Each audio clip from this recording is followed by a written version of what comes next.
Prehistoria. En Historia de la Cultura, llamamos prehistoria al período de tiempo que nace con la aparición del hombre sobre la Tierra, el Australopithecus, aproximadamente hace 5 millones de años, y concluye con la invención de la escritura, logro de los fenicios hacia el 3000 a.C. Para organizarse, los seres humanos primitivos debieron darle significados mentales a los sonidos que emitían con la garganta, sonidos guturales, y a los movimientos y gestos que hacían con el cuerpo. Dado que los que mejor se adaptaban a las presiones del medio ambiente acrecentaron su posibilidad de supervivencia. Se mejoró tanto la comunicación como la cooperación entre los seres humanos primitivos, trayendo como consecuencia el crecimiento de sus capacidades de razonamiento y de sus emociones. Pero una de las formas más importantes que se desarrollaron como características humanas fue la comunicación, permitiendo la acción colectiva, la expresión de emociones para sí mismos y para los demás hombres. Aunque la comunicación verbal era muy limitada, se acrecentó la capacidad de comunicarse mediante la habilidad mental para conferir significados a los gestos y señales. Sonidos guturales, sonidos emitidos con la garganta, que pasarían a constituir palabras. Y el uso de palos y piedras para significar peligro o territorialidad.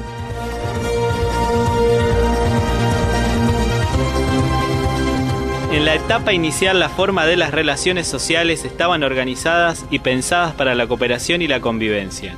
No había roles. En la etapa posterior, las sociedades se jerarquizan para que se puedan imponer a través del espacio y el tiempo. Pintura. Usaban pigmentos y tierras naturales. Los temas que utilizaban para estas pinturas eran animales de la fauna cuaternaria, figuras aisladas sin formar escenas. Arte mueble. Los materiales usados para este tipo de arte eran piedra, hueso y madera. Lo que se hacían eran pequeñas esculturas y decoración de objetos de uso cotidiano. Por ejemplo, la Venus prehistórica, bastones de mando e instrumentos de caza. El hombre paleolítico es nómade y depredador. Vive de la caza y depende de los animales para su subsistencia. Se refugia del frío en las cuevas. Las pinturas se encuentran en estas paredes. Por el naturalismo con el que han sido representados y el lugar, algunos teóricos han visto en estas pinturas un significado mágico religioso. Las representaciones de animales serían un medio de captar su imagen y de esa forma propiciar la caza y la fecundidad.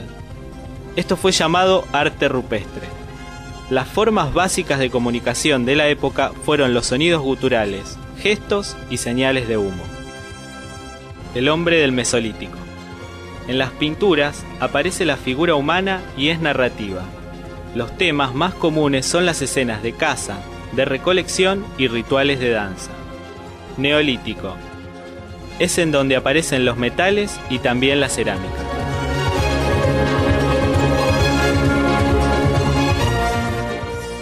Las comunicaciones en el origen de la cultura.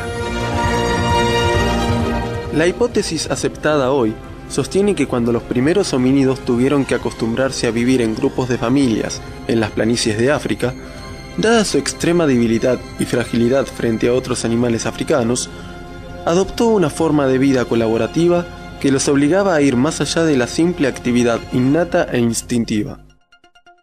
Ciertos descubrimientos permitieron especular que los hombres de Neandertal probablemente tenían un lenguaje rudimentario, conceptualmente pobre, pero definitivamente hablado. Hace 50.000 años, repentinamente algo cambió. Nuestros ancestros sufrieron una revolución tecnológica que les permitió fabricar armas más afiladas e inventar lanzas, arcos, flechas y otras armas arrojadizas. El intercambio de especies, animales y mujeres fueron a su vez formas de comunicación entre los pueblos primitivos. Se supone que las primeras bandas de Homo sapiens sapiens, el hombre actual, eran bandas de recolectores, es decir, que sobrevivían exclusivamente de lo que recogían en el medio ambiente, sin ser capaces de cazar piezas de tamaño significativo. Es posible que con el tiempo aprendieron a domesticar animales hasta llegar a convertirse en sociedades nómadas de pastoreo. Hay que destacar que en la medida que las tribus se fueron haciendo más grandes y más fuertes, creció la importancia del lenguaje hablado hasta quedar en primer término en las formas de relacionarse. Se supone que el siguiente paso fue la formación de aldeas en torno a sembradíos, cuando las primeras tribus nómadas lograron domesticar algunas plantas comestibles. Una vez que los seres humanos se asentaron para cuidar los sembradíos, debieron organizar sus aldeas en torno a varios objetivos simultáneos: de administración, para organizar la distribución de alimentos, especies y bienes, incluyendo alguna forma de policía y de defensa, ya que una ciudad debió ser presa deseada para las bandas nómadas de sus alrededores.